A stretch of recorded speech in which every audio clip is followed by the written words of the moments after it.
Don't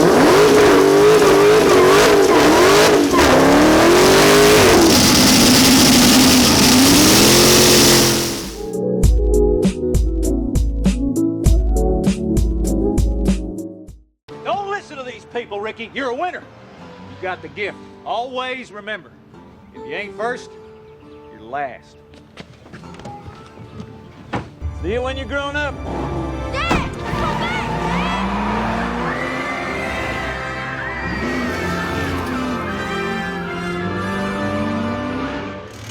Let's talk about setting up the Burnout totally.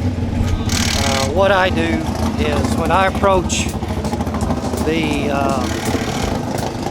coming out of the staging lanes and I'm approaching right or left lane, whatever it is, depending on how you turn in, but it's a reasonable distance back. You want to look before you ever get to the water.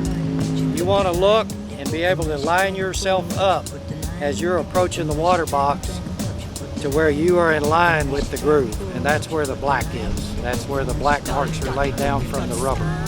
You get out of the black, you're probably going to have a problem. So I like to line up with the groove as I see it when I may be 100 feet back, whatever it is. And then I will line the car up as I approach the water box.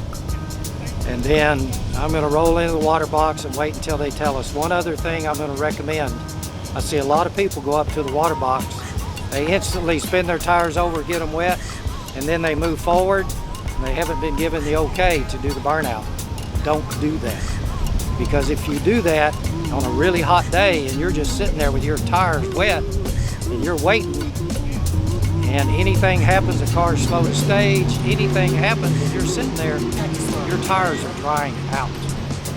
And when you go to try to do the burnout, they may not spin. And then you've got a disruption of your concentration. You have to back up, start over. So, sit in the water is my recommendation, where your back tires are ready to be spun over, but don't turn them over until the starter gives you the sign. Then you turn them over, roll forward, get out of the water after you spin them. If the water's really deep, you need to try to not sling water up inside the wheel well, so it drips back down on your tire after you go forward. So then, once they clear you, you're going to do the burnout. However you approach that, the amount of heat that you're going to put in the tire, the amount of smoke you're going to generate. But once you release the car from the burnout, you want to power out of the burnout pretty good ways. The reason why is if the front tires have water on them, they're going to be putting it on the track, and you want enough heat in the tire all the way up pretty far. You don't want to go through the starting line because they don't want you to burn out in our classes.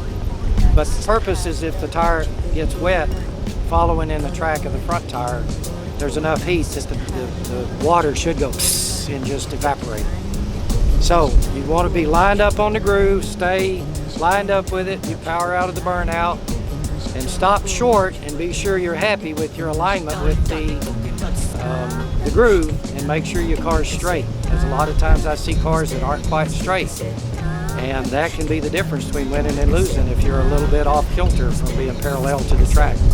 So just a few little tips, but being in the groove is really important. All the way down the track, not just the starting line. So give some of that a shot and see if it works for you. Don't you get it? You don't drive with your eyes, you drive with your heart. You gotta feel the road. You gotta let it live inside you. Are you feeling anything now? I'm feeling a little bit. I'm feeling the worn wood of the steering wheel. Yeah? What else? A little bit of heat. That's you and the car melded together. I feel like the car could drive itself. I bet it could.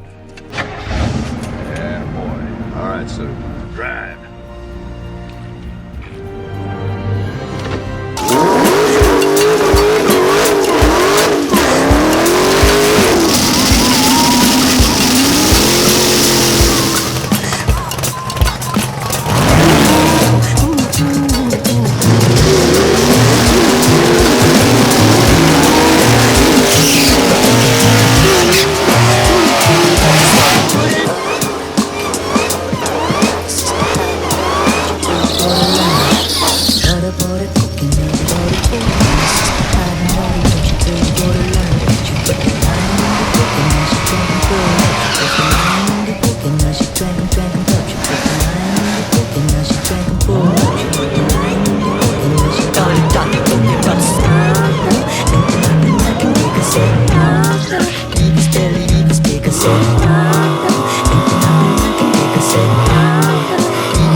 Hey guys, don't forget to like, subscribe, share, and also click the bell. Check out the videos up at the top, and if you get a chance, check out our merch store.